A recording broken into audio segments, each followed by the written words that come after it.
about sex crimes during this hour and just if there's enough punishment for the offenders.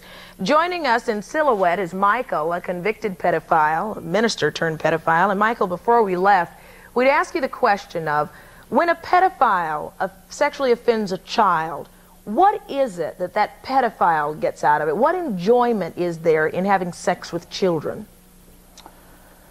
I don't know if enjoyment is actually the right word. It's compensating for some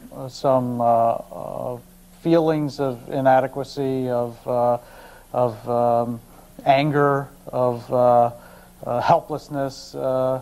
It all stems from, in my case anyway, from having been molested. The first time I was molested, I got a connection because it was a pleasurable experience to me. But then you were a child, Michael. I'm trying to understand what, as an adult, someone gets out of. But you have to understand that in order to understand why the adult does it, because it's compensating for the deep psychological scar that occurred out of the initial molestations.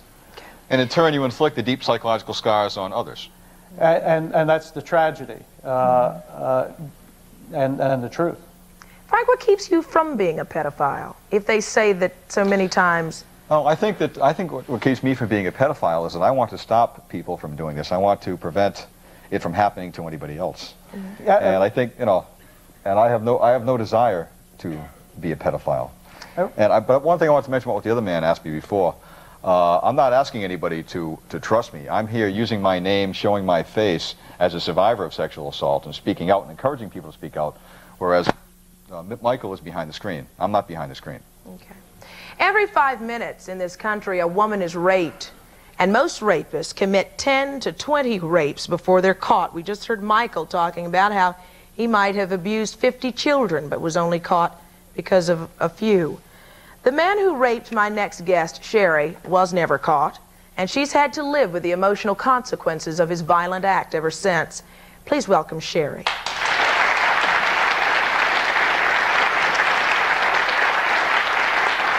Sherry, when you hear someone like Frank, who is also a survivor, say, you know, anybody who offends children, anybody who rapes women needs to be in jail, locked up, away from society forever. Well, also let's include those that rape men, because that's an area that you haven't even touched, aside from male children. Any rapist, I don't care who they're raping. It's a violent act, it's a power and control act. And yes, unfortunately, you know, we don't have a cure. We don't understand why these people do it, why some who have been victimized as children become the offenders. We don't know any of that. And my feeling is that until we do, they have to be put away.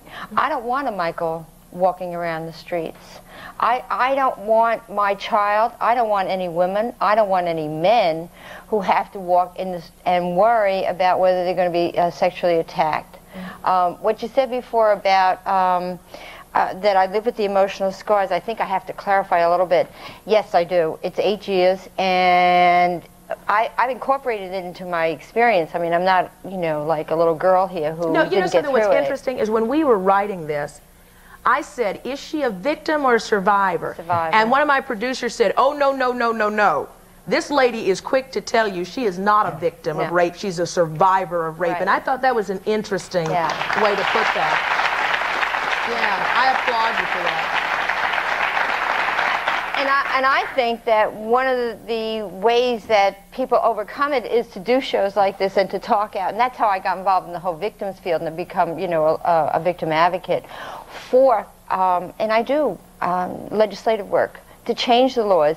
I want these people put away. I'll work with Governor Cuomo, and because we're in New York State, on the 1, 2, 3 and you're in, the felonies. I don't want them out on the street. I'll take the drug offenders, the first-timers, the nonviolent, and put them back. But, you know, give them drug treatment, which is what should be happening. But the violent felonies, especially rapists, we know they're going to come out and do it again. We know that. 10 and 20 times, 50 people that he's admitting to. I don't know how many more. Well, when we come back, I want us to talk about what you think should be done to someone who sexually offends anyone. Okay. We'll be right back. And coming up, we're going to... shoot, sorry. Next just get out there? Yeah. Okay, sorry. We're all set.